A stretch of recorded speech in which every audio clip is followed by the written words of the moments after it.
Dennis Kelleher is the President and Chief Executive Officer of Better Markets, Inc., a Washington, D.C.-based independent, nonpartisan, nonprofit organization that promotes the public interest in the U.S. and global financial markets.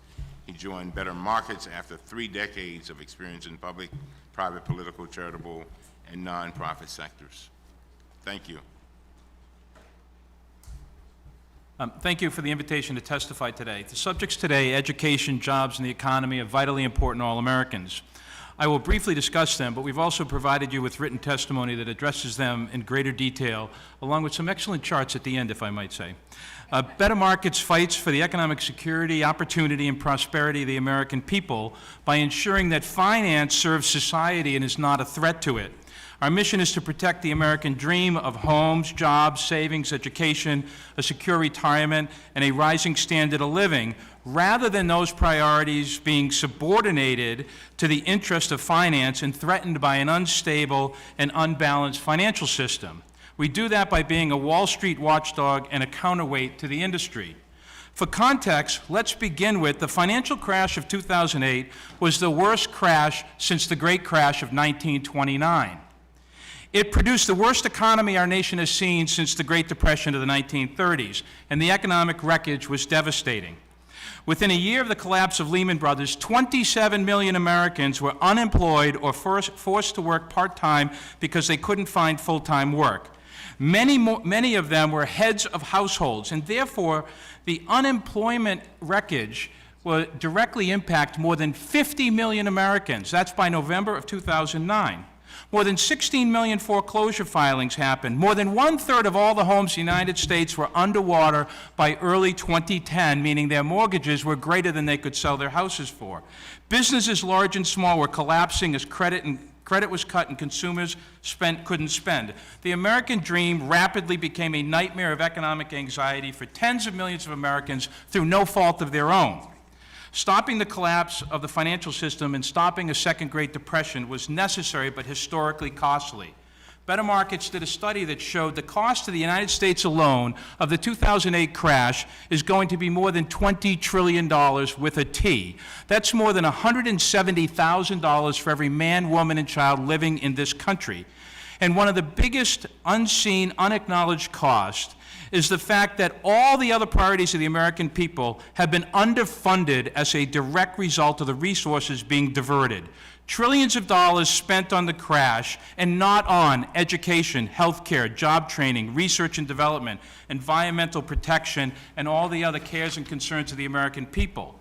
That's why no matter what issue you care about most, you have to also prioritize making our country safe to never suffer from another financial crash and be focused on rebalancing and refocusing our financial sector on supporting the real economy, jobs, growth, and serving society. Quickly, how to do that. 1, finalize, implement, and enforce all the financial reform protections of the Dodd-Frank law, including ending too big to fail, having workable living wills. Fully fund the regulators who are the cops on the Wall Street beat. It's the only way to stop the Wall Street crime spree.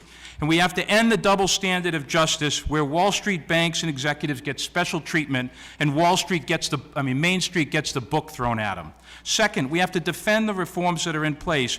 Preventing Wall Street's allies from rolling back financial reform protections at the Consumer Financial Protection Bureau and elsewhere must be a priority. Finally, we have to move forward with important new reforms. We have to end the derivatives dealers club where just 4 banks in the United States control more than 90% of the $200 trillion derivatives market.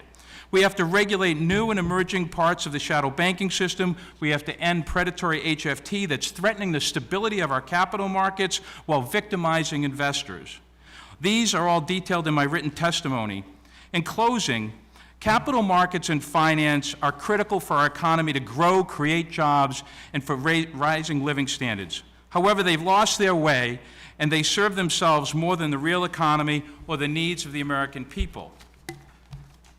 A safe, sound, balanced, stable financial system is the foundation for a sustainable, growing economy that produces good jobs and rising living standards.